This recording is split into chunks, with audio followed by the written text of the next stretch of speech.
देखेंगे बेटा। तो चैप्टर नंबर 25 काफी कुछ आपको आता है, बाकी जल्दी से देखते हैं। और मैं फिर यहाँ पे भी कह रहा हूँ, इस बैच के अंदर भी जो लोग इसलिए पढ़ रहे हैं कि उनको एआईए पीजीडी देना है, अगर मान लो, तो आप दूसरे बैच में आ सकते हो भी। है ना, फीस ज्यादा लोगों की सबमिट हो गई है अभी। तो आप पिछले बैच में आके भी कवर कर सकते हो, तो वेट नहीं करना। ठीक है कि टाइम आएगा बाद में करेंगे। ठीक है, तो इस तरह नहीं।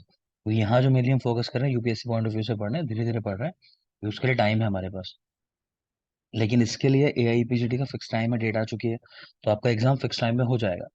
कुछ भी पार्ट छूटा हुआ हो तो यहाँ के लोग वहां जाके, वहां के लोग यहाँ आके, है ना, कर लेना पूरा। ऐसा नहीं हो कि अधूरा रह गया कुछ। आईडी दे लेना मेरे से जिसको चाहिए। देखिए चलिए। तो चैप्टर 25 कह रहे हैं आत्मेंद्रिय मनोर्थ नाम यो एम पुरुष संज्ञा का। तो ये तो आप जानते ही हो कि आत्मा, इंद्रिय, मन, अर्थ, इनके संयोग का नाम ही पुरुष होता है। तो वही लिखा हुआ है, परिभाषा है। दूसरा कह रहे हैं कि जिन भावों की संपत्ति से पुरुष की उत्पत्ति होती है, उन्हीं भावों की विपत्ति से रोग उत्पन्न होता है। मतलब यह है कि पुरुष को बनाने में जो फैक्टर्स हैं, जब वो ठीक रहता है तो ठीक है, और जब उन्हीं में गड़बड़ हो जाती है तो फिर रोग उत्पन्न हो जाता है। पुनर्वसु आत्रे कह रहे हैं, हित आहार उपयोग एक एव पुरुष वृद्धि करो भवती, अहित आहार उपयोग पुनर्व्याधि निमित्त। क्योंकि मेनली आहार के बारे में यहाँ बात होने वाली है, तो आहार के लिए कह रहे हैं कि जो हितकारी आहार होता है वो तो वृद्धि करने वाला होता है, और जो अहितकारी आहार है वो व्याधि इत्यादि उत्पन्न करने वाला होता है। नेक्स्ट देखिए। अन्न के प्रकार यहाँ बताए हुए हैं, अलग अलग कितने कितने प्रकार का अन्न कहा गया है। तो अन्न के भेद, पहला है अर्थ भेद से, कि सिर्फ आप अन्न मतलब वो चीज जो खाई जाए, तो एक प्रकार का होता है। जैसे हमने देखा था उत्सेद सामान्यत शोथ, एक प्रकार का, अगर हम सिर्फ उत्सेद लक्षण को कंसिडर करें। ठीक है ना। रुजा सामान्यत, अगर रुजा को सिर्फ कंसिडर करें तो रोग एक प्रकार का होता है। उसी तरह अर्थ भेद से कि जो खाया जाए वो अन्न है, उस तरह अन्न एक प्रकार का। प्रभाव के आधार पर अन्न दो प्रकार के, हितकर और अहितकर। ठीक है, जो हितकारी है और जो अहितकारी है, प्रभाव है अन्न का। उपयोग के आधार पर चार प्रकार, पान, अशन, भक्ष्य, लेह। इनको याद करना है आपको सबको, है ना। पान, अशन, भक्ष्य और लेह। रस के आधार पर तो रस छह होते हैं, मधुर, अम्ल, लवण, कटु, तिक्त, कषाय, तो वही वाला। आहार में 20 गुण होते हैं, तो गुरुवादी गुणों की मेनली बात कर रहे हैं, तो 20 गुण देख लेना। संयोग करण बाहुल्य से अन्न अपरिमेय प्रकार का, अगर ऐसा देखो कि मसाले कम डले हैं, ज्यादा डले हैं, ये मसाला डाला है, वो डाला है, तो उस तरह करके असंख्य प्रकार का अन्न हो सकता है संयोग करण बाहुल्य से। कुछ जनरल पॉइंट्स आपको शायद पता है कि काश्यप ने अम्ल पित्त रोग के लिए लिखा कि प्राय अनुदेश वासियों को होता है। ऐसा ही वाग्भट ने श्रीपद में लिखा है। और सुश्रुत लिखते हैं श्रीपद के अंदर कि पुराण उदक भूयिष्ठ, लिख लो चाहे तो, कि जहाँ पुराना जल भरा रहता है, पुराण उदक, पुराना जल जहाँ भरा रहता है, तो पुराण उदक भूयिष्ठ क्षेत्रों में श्लीपद रोग होता है, सुश्रुत के अनुसार। पथ्य की परिभाषा, कि पथ्यन क्या होता है, तो पथ्यम पथो अनपेतम यद्यच्च उक्तम मनसा प्रियम। कि पथ्यन क्या होता है, जो पथ में, यानी कि आप कह लो आपके स्रोत में कहीं कोई बाधा ना उत्पन्न करे, प्लस आपके मन के लिए प्रिय हो, तो वो पथ्य होता है। आसव की योनिया नो और पथ्यतम आसव 84।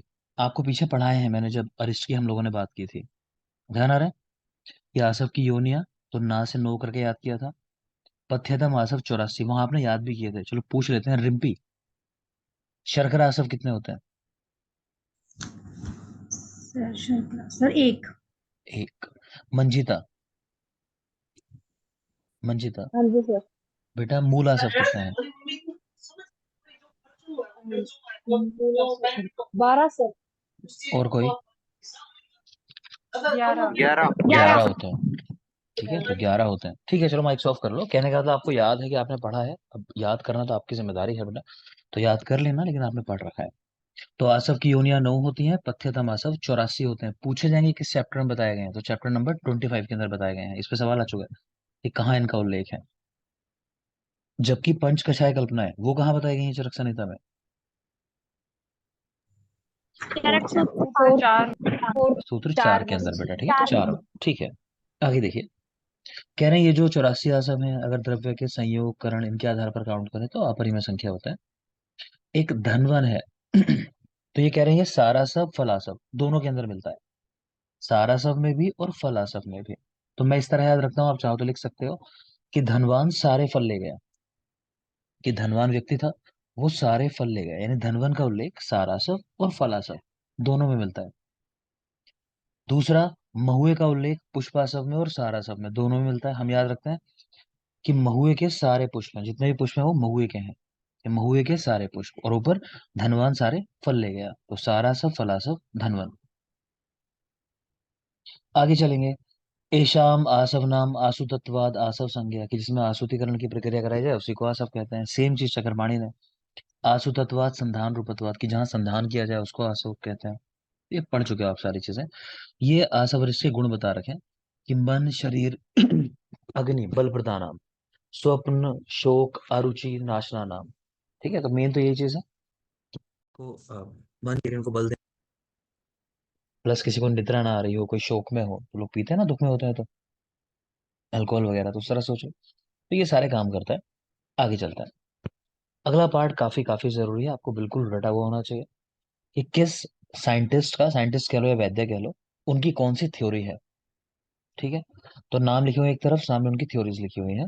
तो पहला देख पा रहे हो, मौदगिल्य पारीक्षी, आत्मवाद, शरलोमा सत्यवाद, वायुर्विद रसवाद, हिरण्याक्ष षड धातुवाद, कौशिक या शौनक, ये शौनक है बेटा, रौनक नहीं है, मात्र पितृवाद, भद्रकाप्य कर्मवाद, भारद्वाज स्वभाववाद, कांकायन प्रजापतिवाद, और आत्रेय भिक्षु कालवाद। ठीक है, याद कैसे रखते हैं, एक ट्रिक लिखो जल्दी से। लिखो, आत्रेय के काल में आत्रेय के काल में काका की प्रजा ने भद्दे कर्म किए। आत्रेय के काल में काका की प्रजा ने भद्दे कर्म किए। ठीक है, तो आत्रेय के काल में काका की प्रजा जो है वो भद्दे कर्म कर रही है।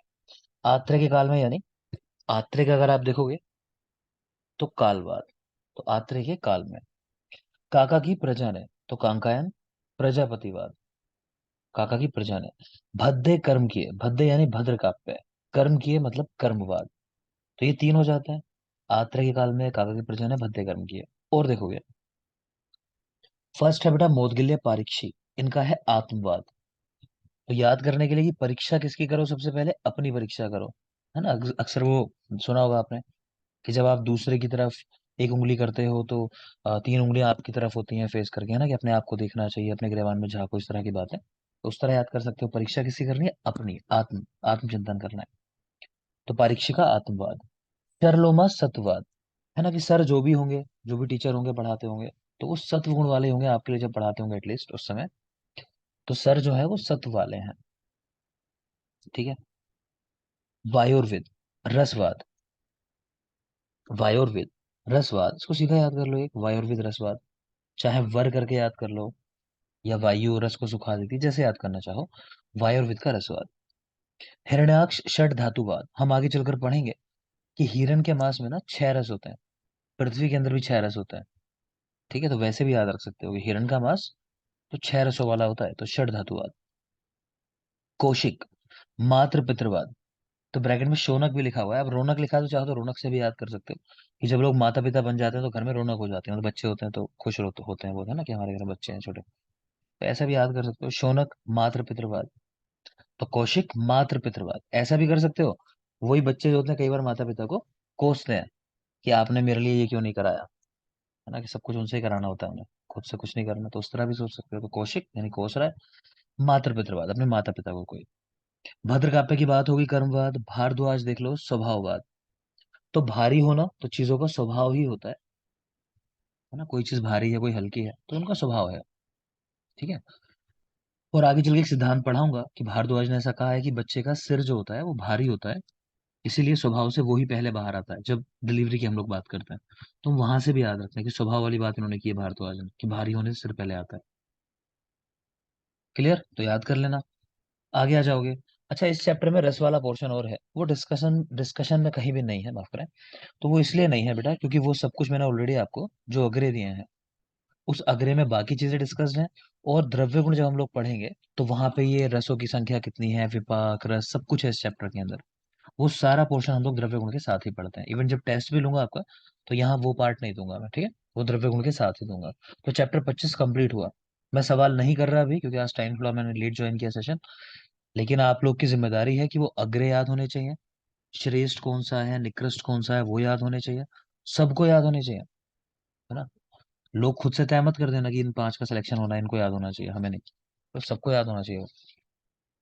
आगे देखोगे, नेक्स्ट है बेटा चैप्टर नंबर 26। इस चैप्टर में भी रसों की बात है, ठीक है। तो इसमें मेनली ये है कि किस रस का अधिक सेवन करने से क्या हो जाता है, या रस के नेचुरल जो फंक्शन है वो क्या है, देखते हैं चलो। तो चैप्टर नंबर 26, चैप्टर का नाम है आत्रेय भद्रकाव्य अध्याय। आत्रेय भद्रकाव्य अध्याय। तो यहाँ संभाषा हुई थी, एक 1, 12, 25, 26, 4 चैप्टर में हुई है संभाषा। तो यहाँ जो संभाषा हुई है वो रसों के लिए हुई है, कि कितने रस होते हैं, वो सारी बातें हुई है। और ये जो मीटिंग चल रही है चैत्र रथ वन में चल रही है, वहां पे डिस्कशन हो रहा है पूरा। क्लियर। ये संभाषाओं के नाम लिए हैं, कहाँ कहाँ हुई है, कितने कितने आचार्य हैं, याद होंगे आपको। एक में 53 है, फिर 12, 25, 26, 8, 9, 10, और बोलो सिद्धि 11 के अंदर 7। 7। ठीक है। आगे देखोगे 5 रस वाली क्या क्या चीजें हैं। तो क्षार और रसों, माफ करें बेटा, मैंने चैप्टर 25 में शायद कह दिया रस है, तो 26 में ही है रस। वहां पे तो अग्रे वगैरह ही है, और आशा वरिष्ठ है, वो सब हम ऑलरेडी पढ़ चुके हैं मतलब। तो पंचरसा क्षार और रसोन, 5 रस वाली चीजें क्या है, क्षार और रसोन में 5 रस है। अम्ल रस नहीं होता, हम ऐसे याद रखते हैं, 6 में से एक हटा दो, अम्ल रस। तो क्षार और रसोन के अंदर 5 रस है, अदर देन अम्ल, अम्ल रस नहीं है 6 में से। हरित की, आम्ल की और मध्य, हम लोग याद रखते हैं। हरे आम की मध्य बना ली किसी ने, तो उसके अंदर 5 रस है, लवण रस नहीं है, तो 6 माइनस लवण। हरित की, आम्ल की और मध्य, लवण रस नहीं है, नमक नहीं होता। भल्लातक में कह रहे हैं कि 5 ही रस है, आप ऐसे याद रखना बेटा, 5 ही कर लो इसका नंबर, चाहो तो, बेकार कंफ्यूज रहोगे हमेशा। भल्लातक में 5 रस है, मधुर रस नहीं होता, ऐसे याद रखना। भल्लातक 5 रस, मधुर नहीं है। काश्यप ने ओज को पंचरसा कहा है, कौन से 5 वो बात मत करना, नहीं कहा इन्होंने। ओज 5 रस वाला है, इतना याद रखोगे काश्यप के अनुसार। यही देख पा रहे हो, मूत्र के लिए आचार्य चरक लिखते हैं कि कटु और लवण रस वाला होता है। मूत्र में कटु और लवण रस होता है। सुश्रुत ने भी ऐसे ही लिखा है, लेकिन वो लिखते हैं कि कटु रस की प्रधानता होती है, और लवण अनुरस होता है। अनुसार नहीं है, वो अनुरस है। अनुरस कह लो, अप्रधान। तो सुश्रुत, मूत्र में कटु रस की प्रधानता है, और लवण जो है वो अनुरस है। ऐसा ही नीचे चल के आप देखोगे, अगर क्षार के बारे में यहाँ भी देख सकते हो, सुश्रुत ने कहा कि कटु प्रधान होता है और लवण अनुरस होता है, और डलहन ने इसका जस्ट अपोजिट कह दिया। मतलब उन्होंने कहा लवण जो है वो प्रधान रस है, और कटु अनुरस होता है। और चरक ने वही कटु और लवण, तो कहने का मतलब ये है कि मूत्र हो चाहे क्षार हो, तो एक जैसा सही लिखते हैं। तो चरक ने मूत्र में भी लिखा कटु लवण रस, और देख लो क्षार में भी ऐसे लिखा कटु और लवण। सुश्रुत ने मूत्र में लिखा कटु प्रधान होता है, ऐसा ही क्षार में भी लिखा कटु प्रधान होता है, और लवण अनुरस होता है। क्लियर। दोनों में एक ही बात है। और डलहन ने सुश्रुत से अपोजिट बात कही है क्षार के बारे में। नेक्स्ट आ जाते हैं 6 रस वाली चीजें क्या है। 6 रस वालों में एक तो आपको भी होता है हिरण का मांस, ठीक है। पृथ्वी के अंदर भी 6 रस होते हैं, बाकी कुछ और नाम लिखे नजर डाल लेना। तो वज्र, वैक्रांत, पारद, चपल, आहार, शुक्र, काले हिरण का मांस, और पृथ्वी। तो ये चीजें हैं जिनमें 6 रस होते हैं।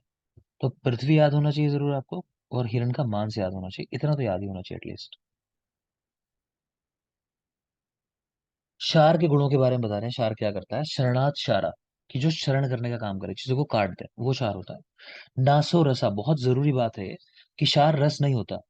इस चैप्टर में ना जब लोगों ने अपने अपने रस बताए, तो वहीं पे निमि नामक एक आचार्य थे, तो निमि ने क्षार को भी रस कंसिडर किया है, ठीक है। तो उसका एक्सप्लेनेशन है ये, कि क्षार रस नहीं होता है, ठीक है, अनेक रसों से उत्पन्न होता है। मतलब बहुत सारी चीजें उसमें मिलाई जाती हैं तब वो बनता है, लेकिन अपने आप में कोई रस नहीं होता। तो शरणात् क्षारा नासो रसा, अनेक रस समुत्पन्नम, अनेक इंद्रियार्थ समन्वितम, यानी अनेकों इंद्रियों से ग्रहण किया जाता है। कि नेत्रों से भी आप देखोगे, कर्ण में भी यूज करोगे तो पता चल जाएगा क्षार डला है, स्किन पे भी, तो उस तरह से कह रहे हैं। और कर्ण से उत्पन्न होता है, कर्ण यानी संस्कारों से उत्पन्न होता है क्षार। और देख लीजिए, शित्वा शित्वा आशयात क्षारा, शर्त्याद शर्त्या था, कि जो काट काट के निकाल दे बाहर वो क्षार होता है। अगेन वही परिभाषा है, चरक चिकित्सा 5 गुल्म चिकित्सा अध्याय। चाहो तो एक जरूरी इस चैप्टर का रेफरेंस ये है, पूछा जाता है कि चरक संहिता में कहीं पर क्या धन्वंतरी संप्रदाय वालों को पेशेंट रेफर करने का उल्लेख है, कि हाँ ये जो रोगी है उसको धन्वंतरी संप्रदाय के पास भेजना चाहिए। तो इसी चैप्टर में गुल्म चिकित्सा अध्याय, चाहो तो लिख सकते हो ब्रैकेट में, धन्वंतरी संप्रदाय का उल्लेख है, ऐसा करके लिख लो, गुल्म चिकित्सा अध्याय। तो उन्होंने ऐसा लिखा है कि पाक हो जाए जैसे 35 गुल्म के अंदर, कि अब वो जो है उनका काम है, धन्वंतरी वालों का। नेक्स्ट आ जाओगे, अभी आपने पढ़ा कि क्षार और रसोन के अंदर 5 रस होते हैं, अम्ल रस नहीं होता। तो यहाँ रसोन की बात चल रही है कि रसोन के किस हिस्से में कौन सा रस होता है, अम्ल को छोड़ के, जाहिर सी बात है। तो एक तरफ लिखे हैं उसके पार्ट्स के नेम, और सामने लिखे हुए हैं उसमें रस। ठीक है, तो बीज में कह रहे हैं मधुर। पहले तो एक काम करोगे, एक तरफ रस के नाम लिख लिया हम लोगों ने, देखो आप यहाँ कि मधुर, अम्ल है नहीं आप जानते हो तो अम्ल हटा दिया, फिर लवण कटु तिक्त कषाय, क्लियर। तो रसों के नाम लिख दिए ऊपर से नीचे, अम्ल को हटा दो सिर्फ। सामने क्या किया हमने, ये ट्रिक ही याद कर ली सीधे, इनके पहले पहले लेटर के नाम पे बीना मुपना ऐसा करके, बीना मुपना। तो बी से बीज, ना से नालाग्र, फिर मूल है, पास है पत्र है, ये पत्र है बेटा, पल नहीं है पत्र है, पत्र।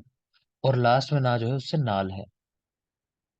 याद ये रखना, ऊपर वाला ना जो है वो नालाग्र है, और नीचे वाला ना जो है वो नाल है।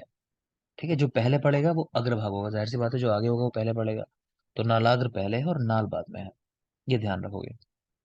नेक्स्ट कह रहे हैं सर्वम द्रव्यम पंच भौतिकम, सभी द्रव्य जो होते हैं वो पांच भौतिक होते हैं, सर्वम द्रव्यम पंच भौतिकम। इस सृष्टि में कुछ भी नहीं है जो इन पांचों महाभूत से परे हो। नेक्स्ट चलते हैं, अब हम लोग महाभूतों के गुण पढ़ने वाले हैं, तो उसके पहले थोड़ा सा यहाँ पे ब्रीफिंग की हुई है, देख लोगे एक बार जरा, कि लाघव कर्म यानी लघुता करना शरीर के अंदर किस या किन महाभूतों का फंक्शन है। तो आकाश और वायु, लाघव कर्म, आकाश और वायु, समझ सकते हो ऊपर के दोनों है हल्के होते होंगे, इस तरह सोच लो।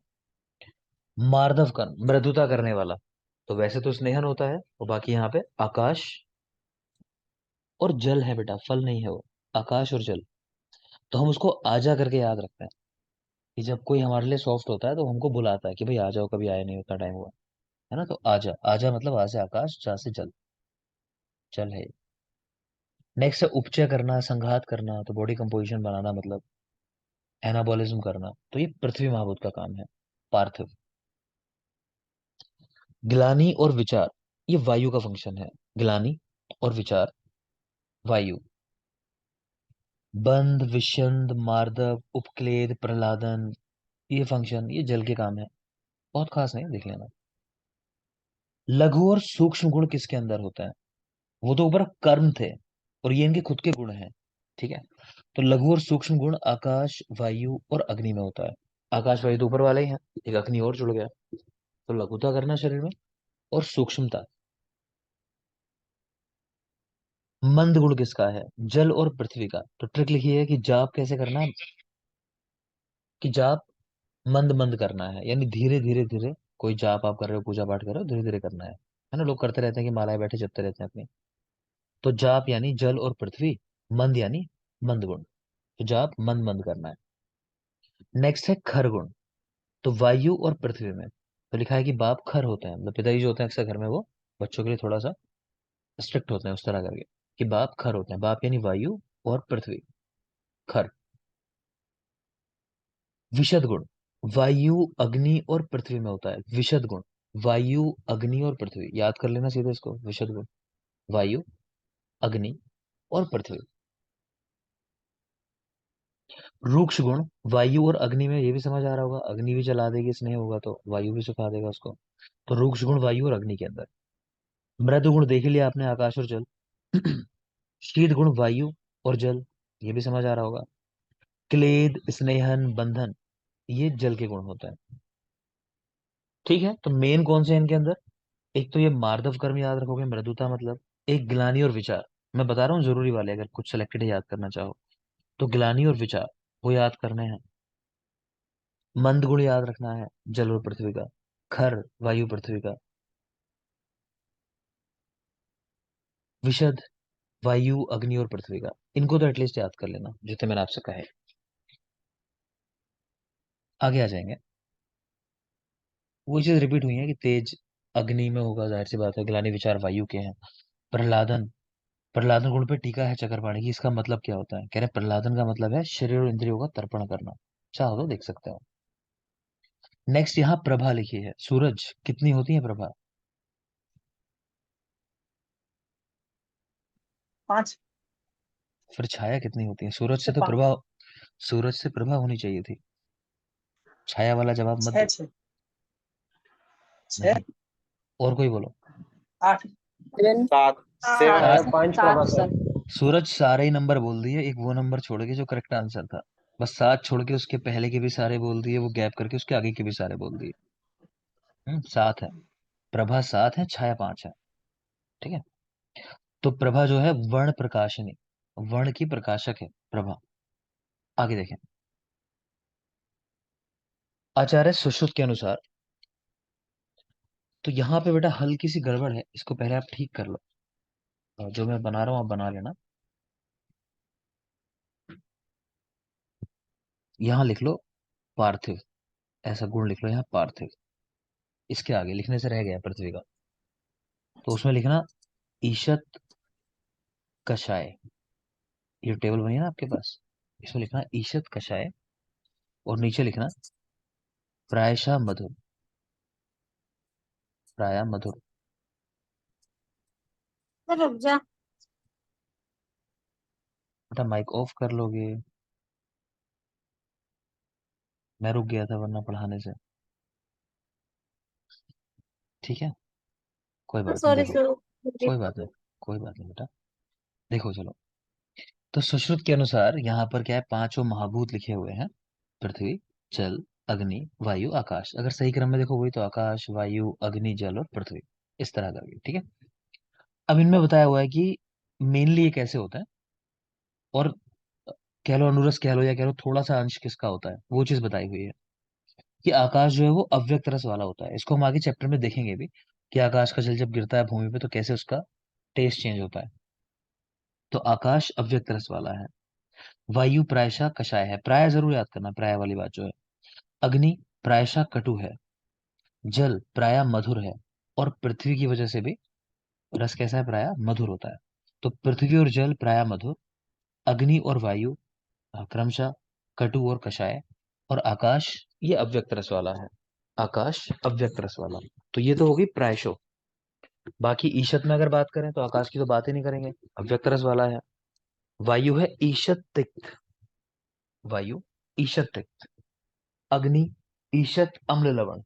को अम्ल तो रिलेट कर ही पा रहे होगे, और साथ में लवण है। या फिर ऐसा कर लो कि तीन ही ऐसे महाभूत हैं जिनके भौतिक संगठन में आपको, तीन ऐसे रस हैं जिनके भौतिक संगठन में आपको अग्नि दिखाई देती है। कौन कौन से? अम्ल, लवण और कटु। तो कटु तो है ये प्रायशः, इसके अलावा बचते हैं अम्ल और लवण, तो वो भी है इसके अंदर, अग्नि के अंदर ईशत अम्ल और लवण। रिलेट कर पा रहे हो ना जो मैं कह रहा हूँ? भौतिक संगठन आपको याद कराया था। जल देखो, ईशत कषाय अम्ल लवण। ठीक है, मधुर तो है ही, तो मधुर अम्ल लवण तीनों हो गए। और इसके अलावा एक कषाय है। जल मधुर तो है ही प्रायशः, इसके अलावा अम्ल और लवण भी है ईशत के अंदर, और कषाय रस है। पृथ्वी की अगर बात करें तो ईशत कषाय है। ठीक है। अपने तरीके से याद कर लेना, जान रहे हो फाइनली रटने वाली चीज है, रटना ही पड़ेगा। देख लेना। और देखें, अनेन उपदेशेन नान ओषधिभूतम जगति किंचित द्रव्यम उपलभ्यते। तो ये कह रहे हैं कि ऐसा अगर देखा जाए इस तरह से, तो इस सृष्टि में कोई भी ऐसा द्रव्य नहीं है जो औषध की तरह काम नहीं कर सकता। तो आपको इसका रेफरेंस पता होना चाहिए, किस आचार्य ने या चरक ने कहाँ पर ये बात कही है। तो चैप्टर नंबर 26 में ये बात आई है। इस सृष्टि में जितने भी द्रव्य हैं उनको औषध की तरह आप यूज कर सकते हो। ठीक है। नीचे सुश्रुत का भी श्लोक लिखा हुआ है, वो भी लगभग ऐसा ही है, तो आइडेंटिफाई करने वाली चीज है बस। तो वहां पे वर्ड आया है द्रव्यम स्थिति ऐसा करके, यहाँ है द्रव्यम उपलब्ध है। तो पहचान लेना मतलब, अगर कभी दे दे तो। उनका है सूत्र 41 के अंदर, सेम बात उन्होंने भी कही है, कि इस तरह से सारे द्रव्य औषध हैं देखा जाए तो।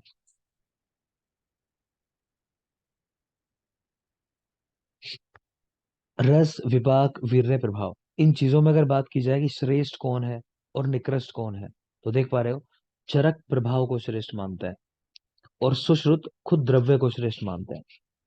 चरक प्रभाव को और सुश्रुत द्रव्य को श्रेष्ठ मानता है। तो यहाँ चरक का क्रम देख पा रहे हो कि सबसे निकृष्ट जो उन्होंने माना वो रस को माना, उससे श्रेष्ठ विपाक है, फिर वीर्य है, फिर प्रभाव है। तो ट्रिक लिखिए कि रवि पर वीर्य का प्रभाव।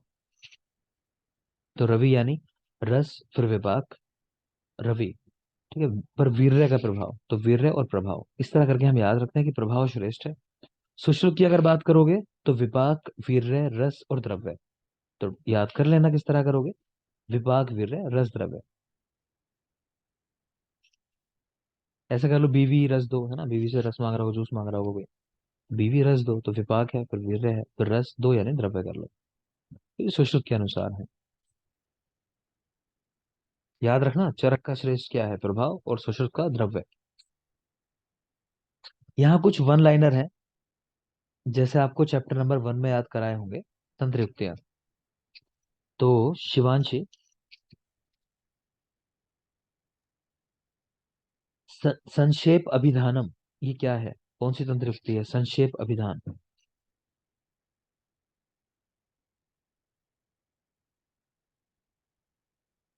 शिवांशी नहीं तो महेश।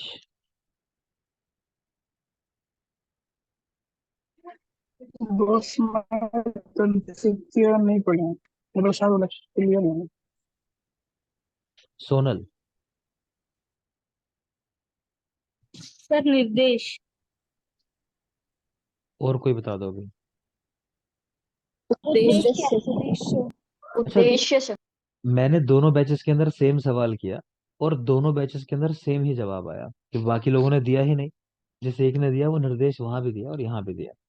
ठीक है, तो हो सकता है मैंने शायद गलत बता दिया हो, मैं यही मान लेता हूँ।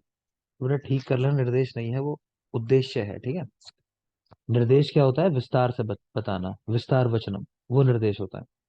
क्लियर, आगे देखेंगे। तो यहाँ इस चैप्टर में भी कुछ आप वन लाइनर देख रहे हो, सीधे ही याद करने हैं। तो कर्म क्या है, वीर्य क्या है, अधिकरण क्या है, काल, उपाय और फल, तो वो सबकी परिभाषा लिखी है कि यत कुर्वन्ति तत्कर्म, किया जाए तो कर्म है। येन कुर्वन्ति तद वीर्यम, जिससे किया जाए वीर्य, पोटेंसी मतलब। यत्र कुर्वन्ति तत् अधिकरणम, यत्र जहाँ, है ना। यदा कुर्वन्ति सा काला, जब किया जाए वो काल हो गया। यथा कुर्वन्ति सा उपाय, जिस तरह करो वो उपाय है। यत साध्यंतति तत्फलम, है ना, जिसकी साधना की जाए, जिसको चाहते हो फाइनली होना, तो वो फल है हमारा। तो ये वन लाइनर है बेटा, और ये बहुत मुश्किल होते हैं। ठीक है, क्योंकि यत, येन, यत्र, यदा, यथा, यत, इनको पहचानना पड़ेगा, तभी आंसर निकलता है। तो स्पेशली येन कुर्वन्ति तद वीर्यम बिल्कुल याद रखना, यत्र कुर्वन्ति तद अधिकरणम बिल्कुल याद रखना, यदा कुर्वन्ति सा कालः बिल्कुल याद रखना। ये तो बहुत ही मस्ट है, बल्कि पहले वाला भी, यत कुर्वन्ति तत्कर्म।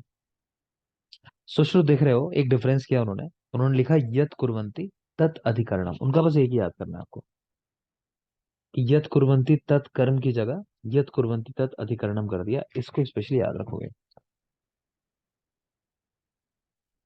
क्लियर, बाकी याद करने हैं आपको, वन लाइनर है।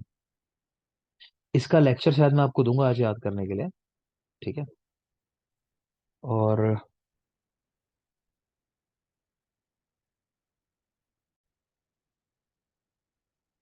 देखो आगे, द्रव्यों के अनुसार रसों के विकल्प कितने होते हैं, 63, 63। द्रव्यों के अनुसार रसों के विकल्प 63, और संयोग 57, बात हो चुकी है इसकी भी हमारी शायद। तो द्रव्यों के अनुसार रसों के विकल्प 63 है, संयोग 57 है, आप जानते हो कि जब विकल्प की बात करेंगे तो 6 और जुड़ जाएंगे। ठीक है, तो संयोग, यहाँ गलत लिख दिया है, संयोग नहीं, इसकी हेडिंग चेंज कर लो, आप विकल्प कर लो, क्योंकि यहाँ एक रस वाले भी दिए हुए हैं ना।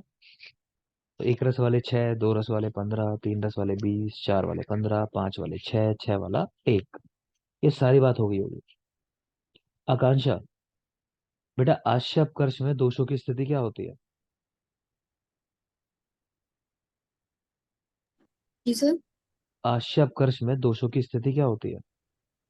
सर कफहीन होता है, वात अधिक होता है और पित्त सम होता है। क्लियर, ठीक है ना। तो वहीं पर आप, ये सब बात हुई थी हमारी गतियों की, बाकी भी जो आप देख रहे हो तो इनको देख लेना आप। आगे कह रहे हैं गुणा गुण आश्रय ना उगता, कि ऐसा नहीं कहना चाहिए गुण गुण के आश्रयभूत रहते हैं। आप जानते ही हो कि गुण हो हमारा चाहे कर्म हो, वो किसके आश्रय में रहते हैं बोलो? द्रव्य के। ठीक है बेटा, तो यही जो श्लोक सुनाया चैप्टर 1 में आपको बताया था, वो यहाँ बात कर रहे हैं कि द्रव्य के गुण समझने चाहिए आपको। ऐसा नहीं समझना चाहिए कि इस गुण का ये गुण है कि इस गुण से ये काम हो जाएगा, नहीं, गुण से कुछ काम नहीं होता है। द्रव्य के अंदर वो गुण होते हैं, उनसे काम होता है। इसलिए जहां रस के गुणों का उपदेश किया जाए उसे द्रव्य के गुण समझना चाहिए। आचार्य वाग्भट ने दोषों के विकल्प 63 बताए हैं 62 की जगह, वो भी आप जानते हो। रस और अनुरस में क्या डिफरेंस है वो भी देख सकते हो, कि व्यक्त शुष्कस्य च आदौ च रसो द्रवस्य लक्ष्यते विपर्येण अनुरसो रसो नास्ति ही सप्तम। तो एक तो ये कह रहे हैं कि ऐसा नहीं सोचना चाहिए कि सातवां भी कोई रस होता है जिसको अनुरस कहते हैं, तो ऐसा नहीं है। कि रस होता है, एक अनुरस होता है। रस क्या है? जो व्यक्त हो, शुष्क अवस्था में भी बना रहे, और स्टार्टिंग में कोई भी चीज जब खाना शुरू करते हो शुरुआत में जो फील होता है, कह रहे हैं वो रस है। इसके बाद यानी इसका जो अपोजिट हो गया जस, वो क्या हो गया? अनुरस। तो व्यक्त शुष्क अवस्था में रहे और आदो स्टार्टिंग में फील हो, ये तीन बातें बहुत जरूरी हैं, उसको रस कहते हैं। इसका विपर्य अनुरस होता है। परादि गुणों की संख्या 10 होती है, जानते ही हो। मन हो तो देख सकते हो कौन कौन सा है। पर अपर युक्ति संख्या संयोग विभाग पृथकत्व परिमाण संस्कार और अभ्यास। ठीक है, नजर डाल लेना। सर बागवट के दोषों के भी विकल्प 62 है। वाग्भट के दोषों के विकल्प, नहीं, वाग्भट के 63 है। आपने कुछ बताया ना अभी, कुछ मुझे समझ नहीं आ रहा। मैंने बताया बेटा कि अगर आप यहाँ देखोगे, ये देखो आप, ये वाग्भट के लिखे हैं दोषों के विकल्प 63, चरक के जो है 62 हैं। ठीक है ना, बस ये कर लो, चरक 62।